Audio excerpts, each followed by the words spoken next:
जो भी वृंदावन जाता है वो अपनी यात्रा को शब्दों में वर्णित नहीं कर पाता है, क्योंकि वो लीलाधर इतनी लीलाएं करते हैं कि दिमाग काम करना बंद हो जाता है। जो दर्शन करने जाता है उसे दर्शन देते हैं और जो मिलने जाता है उससे मिलते हैं ठाकुर। आप भी सोच समझ के जाइएगा कि आप वहां जा रहे हो तो आप बहुत भाग्यशाली हो, क्योंकि वहां वही जा पाता है जिसे स्वयं ठाकुर जी बुलाते हैं। एक बड़ा ही अद्भुत प्रसंग आपको सुनाता हूं, बड़े ध्यान से सुनिएगा। हरे कृष्ण दोस्तों, मैं हूं अनुज शर्मा। निधि विनीत पांडे कानपुर की रहने वाली, महादेव की अनन्य भक्त थी। ठाकुर जी से प्रेम हो गया।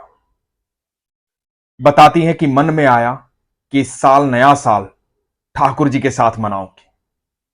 सबने मना किया, सबने कहा कि वहां बहुत भीड़ होगी, बहुत लोग जाते हैं वहां, पूरी दुनिया से लोग ठाकुर जी से मिलने आते हैं, नए साल पे तो जाना ही नहीं चाहिए, बहुत भीड़ होगी। भीड़ से घबराई नहीं, डरी नहीं, बस ठाकुर जी से कहा कि ठाकुर जी आपसे मिलने आ रही हूं, 4 दिन रहूंगी आपके ब्रिज में। अब आप ही सोचना कि व्यवस्था कैसे करनी है आपको, ये सब आपको देखना है, मुझे तो मिलना है आपसे। निधि जी अपने पिता और अपनी जेठानी के साथ वृंदावन चली गई। 30 दिसंबर को जाते ही पहले बिहारी जी के दर्शन किए, ठाकुर जी से मिली, आनंद आ गया, मन प्रसन्न हो गया। उसके बाद मिलना था राधा रानी से। राधा रानी से मिलने गई 1 तारीख को, नए साल की शुरुआत। निधि जी बताते हैं कि बहुत भीड़ थी, दूर दूर से लोग आए हुए थे, चारों तरफ भीड़ थी। सब लाडली जी को देखना चाहते थे, दर्शन करना चाहते थे, मिलना चाहते थे। इतनी भीड़ होते हुए मैं आगे बढ़ती हुई जा रही थी भीड़ में। मेरा हाथ स्वयं राधा रानी ने पकड़ रखा था। लोग कह रहे थे पीछे हटो, मैं उनको कैसे बताऊं कि मेरी लाडो मेरा हाथ पकड़ करके मुझे आगे ले जा रही है, मैं कैसे पीछे हटूं।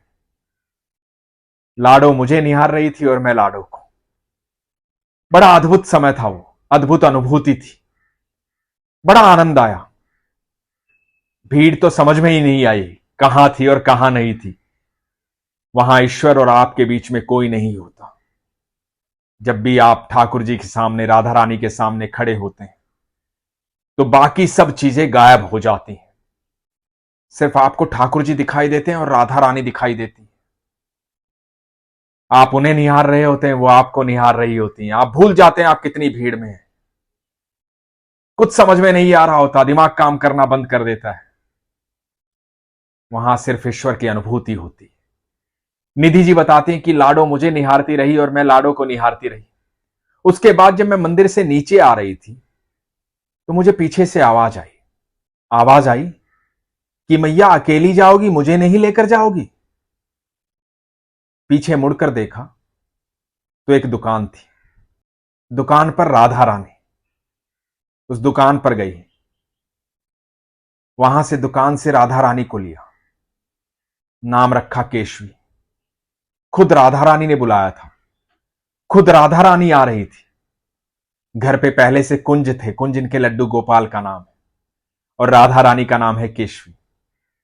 उसके बाद निधि बताती हैं कि मैं अपने पापा और जेठानी के साथ थी। मन में यह भाव आया कि अब वृंदावन से जा रही हूं वापस, तो एक बार बिहारी जी से मिलती चलो। देर तो हो रही थी लेकिन फिर भी बिहारी जी के मंदिर गई। जब मंदिर गई तो दोपहर में मंदिर पहुंची। दोपहर का भोग लगता है वहां। उस समय बिहारी जी के मंदिर का पर्दा हुआ था। काफी देर इंतजार किया। अब मन में आया कि चलते हैं, नहीं तो देर हो जाएगी। इतने में निधि जी बताती हैं कि बहुत सुंदर, जिसके चेहरे में बहुत तेज था, एक पुलिस वाला आया, एक यंग लड़का, और उसने आकर के निधि जी को बोला कि मैया रुको थोड़ा, ऐसे मत जाओ, दर्शन करके जाना। और ये लोग रुक गए। बिहारी जी के दर्शन हुए। बिहारी जी से कहा कि अब जा रही हूं, जल्दी बुलाना।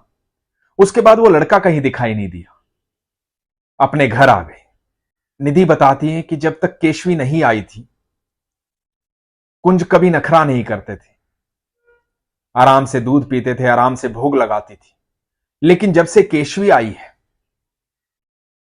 कुंज जब तक दूध पीने का मन करता है दूध पीते हैं, नहीं तो चम्मच में बुलबुले उठने लग जाते हैं। दूध गायब हो जाता है, जितना पीना होता है उतना पीते हैं। हर बात पर नखरा करने लगे। कुंज अकेले मंदिर में सोते थे। केशवी के आने के बाद कई बार ऐसा हुआ कि निधि और उनके पति विनीत ने अपने बेडरूम के दरवाजे पर खटखट सुनी।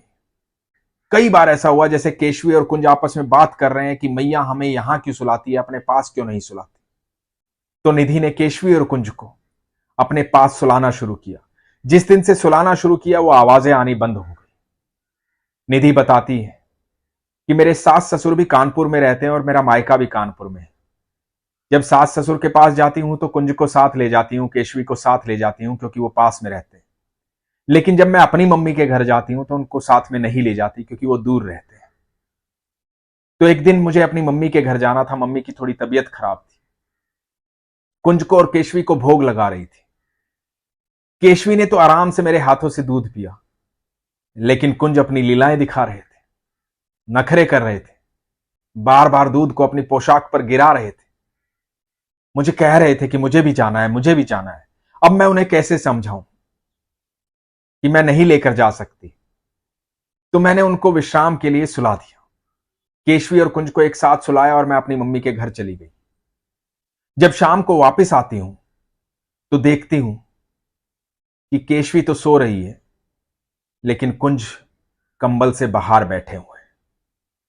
अक्सर वो अपना बिस्तर छोड़ करके बाहर बैठे होते हैं, बड़ी लीलाएं दिखाते हैं, बड़े नटखट हैं। इसीलिए तो लीलाधर है वो। भगवान श्री कृष्ण को सब जान। भगवान श्री कृष्ण बचपन से लीला करते आए हैं। यशोदा मैया भी बड़ी परेशान रहती थी उनकी लीलाओं से।